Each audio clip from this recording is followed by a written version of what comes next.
by 1992, which was going to be the second terminal date for General Ibrahim Babangida, January 2nd, 1993, was further postponed. At that stage, I think the Committee for the Defense of Human Rights and the CLO came out to say, we're not going to accept it. We published pamphlets and distributed across the country, asking Nigerians to rise up to terminate what had become a prolonged and unending military dictatorship in the largest country in Africa. For that reason, the late Dr. Bekon and Samkuti, the late Femi, two others and myself were abducted and taken to Abuja. About 2 or 3 weeks later, we appeared in a magistrate court in Abuja, Kwagwalada Magistrate Court, where we were charged with treasonable felony for asking for a return to democracy in our country. We were detained for about 2 months, to the extent that was 1992. And we had to continue the protest. And it was the mobilization of the Nigerian people towards the rejection of unending military dictatorship that eventually led to the concession that we're eventually going to hold the election. Even then, the military dictators were convinced that there was no way that election would be conclusive. Hence,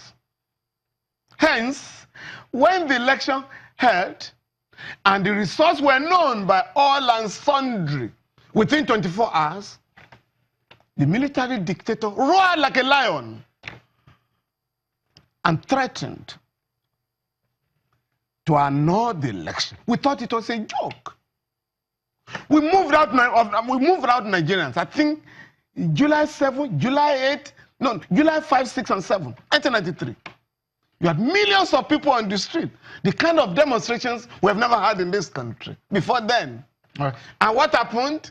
Again, we're taken from Lagos and taken to Abuja, where we're charged for unlawful assembly and the rest of them. You know what the dictator I thought was? Once the 3 of us were removed from the scene, Chief Femi, Dr. Bekon Samkuti, and myself, that would be the end of the protest. Unbelievably, our other comrades, particularly Olisa Agbakoba, Chima Ubani, GT Ogunye, quite a number of young men and women, they continued, came out and made the country ungovernable before the intervention of Nupeng. Mind you, Nupeng is very important, and Pengassin. Mr. Falana, we need to take a break. The senior advocate is still with us. There are a lot to talk about, a series of issues and debate that happened. But when we come back, everyone, we continue the conversation, the June 12th and the pronouncement, reactions, and a series of episodes. That's next. Jonathan.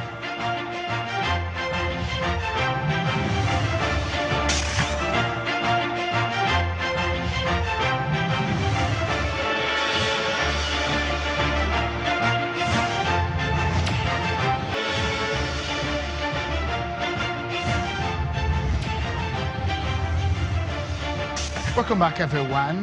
The June 12th pronouncement of President Muhammadu Buhari and the fact that he is going to honor some late Nigerians with the GCFR national honors. This is God Not Talking on the program tonight. One of those who were at the forefront of the fight for Nigeria's democracy, pre-1993 election and post that period, is the senior advocate of Nigeria, Mr. Femi Falana. Thank you so much for your time on the program. You couldn't land on the thought of some of those who were involved in the struggle. You mentioned Nupeng. Nupeng and Pengassin, particularly Comrade Kokori, and his colleague in Pengassin, who were detained for about 4 years for pulling out oil workers, for embarking on a very effective pro-democracy strike, the type of we had never witnessed in the country. Mr. Falana, if you look at the names on the national honors list, we have late Chief MK Abiola, late Chief Gani Femi, and we also have Babangana Kingibe. What are your thoughts about the listing and the honors they're going to be given? As I did say earlier, I think this is a starting point, particularly the honor for Chief MK Abiola, because the GCFR is usually reserved for heads of government in Nigeria. And I do hope that the Senate did resolve that the results of the election, the June 12th election, should be officially announced so that the actual winner is proclaimed. So this business of a presumed winner should no longer be part of a political lexicon. If he's declared winner and the results released, what is the implication? The implication is that he was the president of Nigeria, elected president of Nigeria, but not allowed to assume office. And that would do justice to history.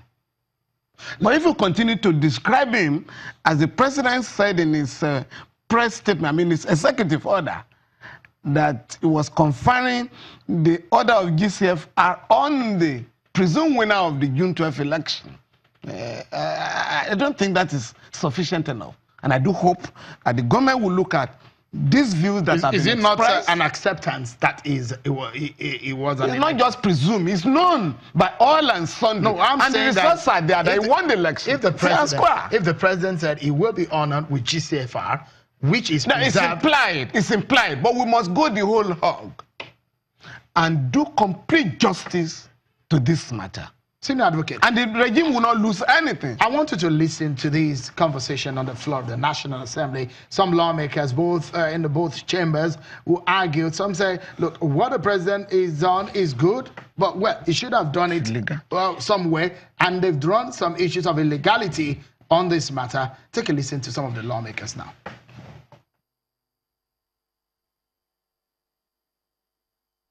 There are issues to be addressed so that we can feel confident and comfortable that this is not a Greek gift. One of them, Mr. President, is that the results of that election was never announced. This is the time for the results to be properly announced by INEC, because government is a continuum, and declare President MKO Abiola as a president. Everything that he is entitled to must be put together and given to his family. And 3, Ambassador Babangana Kingibe must also be recognized. And because he is still alive, he must be recognized as Vice President of Nigeria. Formally.